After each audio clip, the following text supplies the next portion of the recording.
Hey nerdies, it's Kathleen, I'm here, and today I'm going to talk about something that people ask me about a lot, and that is, how did I get the job that I got? How do I travel Asia so much? I've been living in Taiwan for like almost 4 months. I lived in Korea for a year and a half, and I've frequently traveled Japan, and I just got back from Vietnam. So my life might seem very exciting from the outside, and it is. But I wanted to tell you what the process is for you to get my job and some of the pros and cons of it, because this job is definitely not for everyone. It's not like free vacation.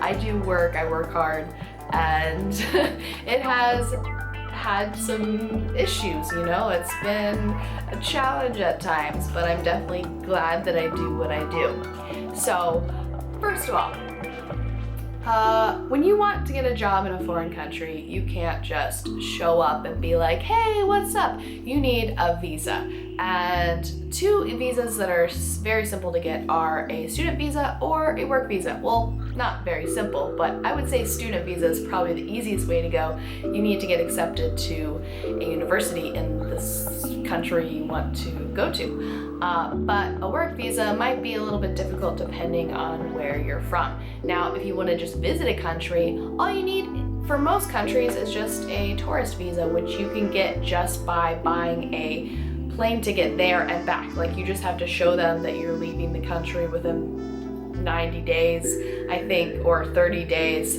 depending on the country. And most countries will just let you, go and leave. And sometimes people buy a plane ticket, a fake plane ticket, and then refund it the day after so that they can illegally work in the country. And so if you're like, oh, how do illegals get in the country? That's how they get in the country.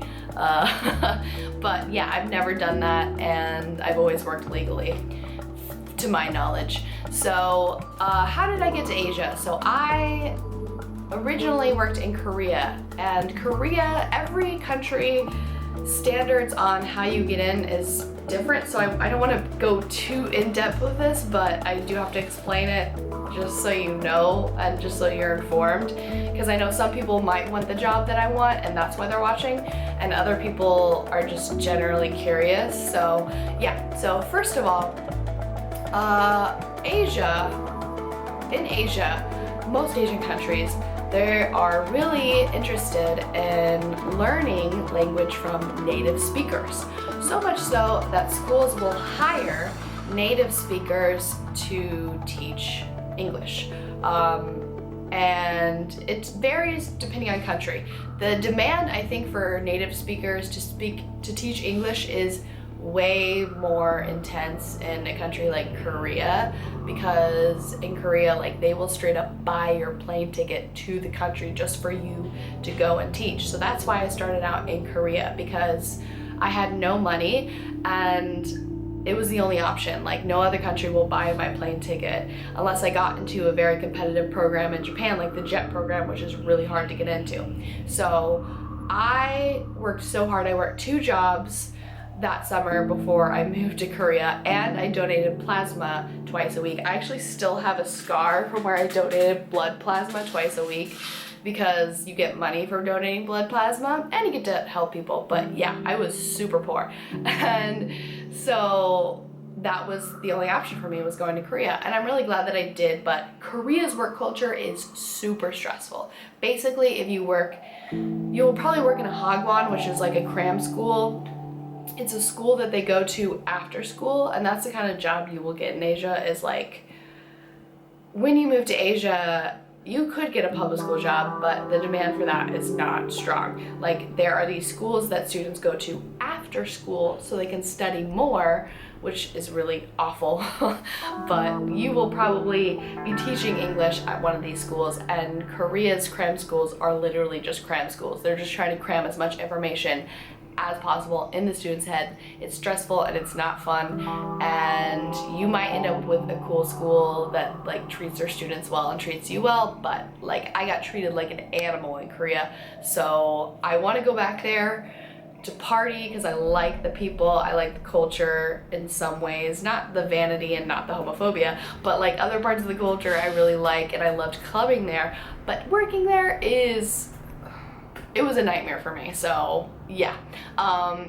Anyways, in Taiwan though, like you have to kind of like fool the immigration here. It's so ass backwards. I'm sorry, Taiwan, I love you, but it just makes no sense. Like in Korea and Japan, you get your visa before you go. So you basically, you know, try to look for a job online, try to do research on companies that are reputable, do interviews online. I did Skype interviews for my, you know, Korea career. And you do that, get a job beforehand, get all your documents, and get a visa before you go, and you're ready to work day one. In Taiwan, you have to get your visa in the country, which makes no sense because, like, in immigration, they're like, oh, when are you gonna leave? You're only here on a tourist visa. And I'm like, I'm gonna work here. I gotta get my visa. So it just, you have to, like, wait a couple of weeks to actually work, which was super annoying, and I was quite poor. Like, you have to wait like 2 weeks or more for your work permit. I had to wait like almost a month for my work permit because it was Chinese New Year, so that was stressful. But anyways, so basically I work for these companies that tutor children after school with their English, because that is how much Asia values learning English. Like, it's a really good skill to learn here. I mean, it can open up so many opportunities for you, and I'm not just saying that to be like, oh, I'm so awesome, America's so awesome. No, like, it is really a valuable skill to have, and it can open up a lot of opportunities for you in school and in your career here in Asia. So parents want their students to learn, or their children to learn, at a very young age. And the cool thing that I do here is that, like, I don't feel like I'm a real teacher. Basically, I just play English games with my students. I just try to make English as exciting and fun as possible. My Taiwanese teachers, they do a lot of the hardcore, like, grammar and stuff like that. What I try to do is just raise my students' interest in my culture and raise their interest in my language, and try to make it as fun and interesting as possible, which is really cool. And I quite enjoy my job here in Taiwan. I like it a lot better than what I was doing in Korea. I do hate, though, that it is contributing to the stress that students go through, and, like, you will feel that inner turmoil of, like, yeah, I want my students to learn, but at the same time, like, I just want them to have fun, and then they should be, like, goofing off after school instead of having to learn more English. But, you know, you gotta kind of, like, choose your battles, I guess, and, you know, learn to take the opportunities you have and try to, like, work with it and try to make it as fun and enjoyable as possible. It's really hard with my older students because they have so many tests and so many things to study for, and they're mostly just exhausted when they show up. So I still feel like I haven't really figured out how to reach out to my older students, but I don't know. Oh, anyways, you're probably thinking, what kind of students do you teach? I teach everything from kindergarten to seniors in high school, like every age I teach. Like tonight I'm going to be teaching kindergarten, and then tomorrow I'm teaching a senior high school class, as well as like a 3rd, 4th grader class. So it varies every day. Typically I teach my classes from like 4 o'clock at night till 9 o'clock at night, and then I do my planning for my classes a couple of hours before that if I'm feeling productive that day. But yeah, so it's pretty relaxed. Like in Korea, I was working from 1 o'clock till 9 o'clock every night, or sometimes 1 o'clock till 10 o'clock at night, and that was pretty intense. The only complaint that I have is that I have to work Monday through Saturday, and I feel like I have no free days. But the days where I have a little bit of time before my first class, like today I just teach one class, I use it to just do YouTube stuff. So yeah. So how do I travel so cheap? Because as you might have noticed if you like follow me on other social media, is I travel a lot, and I go on some pretty fantastic vacations. How is that possible? I make good money here, which is insane because all you need to get the job that I have is to be from a English-speaking country and have a bachelor's degree in literally anything. I am one of the only teachers at my school that has a bachelor's degree in English. So like that does give me an edge, and it opens up a lot of opportunities for me, but like you don't have to have that. I work with people that majored in history, majored in science, majored in like business.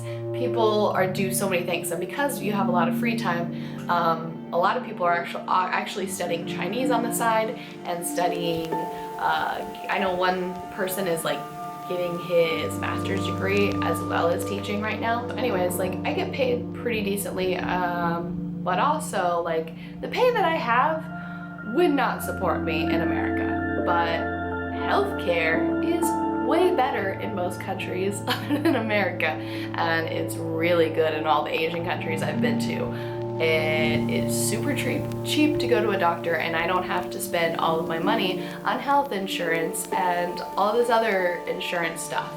I think the bulk of my expenses is going towards paying off my student loans and credit card debt that I accumulated in college. So that's why I probably don't live as luxuriously as maybe some other people do in my situation. Also, just life is so much more affordable. Food is a lot more affordable. I have free rent in the place that I'm staying, so yeah, this place is free, which a situation that most people in Taiwan don't get for English teachers, but my school is pretty cool. It's not like the most swag apartment. I share it with like 20 people, but it's still free, and I'm saving up that money to pay off my debt. So yeah, how do I travel so cheap? Cost of living here is pretty cheap. Also, there are discount airlines here in Asia, and I could travel to like 5 different Asian countries for like $100 on a discount airline like Vanilla Air. So it's like really easy for me to go to other countries. That's why I was like, hey, I'm gonna go to Vietnam for 3 days, because I could easily get a plane ticket for like $100, and I stayed in a pretty nice hotel for $20. I spent less than $300 for the entire 3 days, and I probably could have spent less if I budgeted a little bit better, but I went shopping and I bought some new shoes and stuff. So yeah, it is really easy to manage your finances here, and I'm just saying that as someone that has this awesome opportunity and has a really great job. Like, I know that that's not the situation for everyone, but I've truly gotten blessed with this job. The thing is, this job is like pretty easy to get for someone that's a native speaker. It's just a matter of, are you willing to like leave everyone in your town, leave your culture, and maybe move to a country that might make you feel a little bit uncomfortable at times. I have talked about culture shock, and it is a major problem. I also get sick a lot because your body takes time to adjust to the new viruses and the new atmosphere of a different country. I just got over a sinus infection or something like that, some type of virus, and now my stomach has been bothering me for days. So yeah, that's part of traveling that isn't as luxurious. Also, sometimes you will feel a lack of permanence that will be disturbing. At my first job, I just got completely disrespected by my bosses. Here, I feel a lot more respect by my bosses, but like, my schedule is completely inconsistent, and it gets very frustrating. Like, I had a schedule that was somewhat consistent, and I was just told yesterday that my entire schedule is going to be rearranged. Sometimes I get told that I'm going to teach classes like 2 days before I teach the class. So I don't think there's a type of job that I do, an English teaching job in Asia, that is perfect. It's not possible, and it is frustrating, and my job is not perfect. I think a lot of people that have my job here probably bitch a little bit more than I do. No, I think I bitch just as much as everyone else, but I just don't do it on YouTube very much. So I just want you to know, like, my job isn't perfect and it annoys me at times. And teaching children, it might seem like, oh, you can just come to a foreign country, you can stand in front of kids and be goofy for 2 hours and that's all fun and dandy. But some people come to Taiwan thinking that the job will be easy and that the money will be easy, and then they realize that they really have to work, that you have to be invested in your students, and that you are here not just to have a vacation but to teach. And luckily I enjoy students, I enjoy working with children, and that's kind of one of the reasons why I wanted to do what I do. Like, it's not just about travel for me. So like, I hope that my employees see that and see that I truly care. But like, some people come here and they think, oh, you know, I'm just gonna have easy money. Like, someone was living with me for about a month. He was like a new roommate, and all he wanted to do was just drink and party. He thought this was a big vacation. And of course, like, once he started working, he left. Like, he just up and left because he started to realize, like, this isn't about partying, this isn't about like having a vacation, this is about working. And you will work 6 days a week, and you have to care about your students, do your work, and be prepared for class, and truly invest yourself in what you're doing. So yeah, it's not just a vacation, but it can be a fantastic opportunity as well, as long as you're responsible with your money and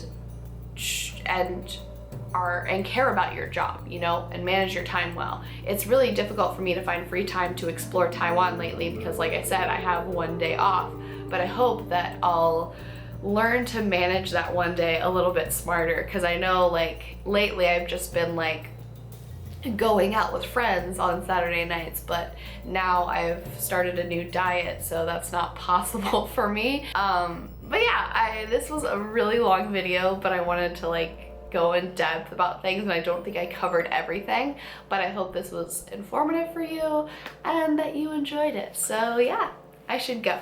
Hey nerdies, it's Kathleen, I'm here, and today I am checking out Jufen.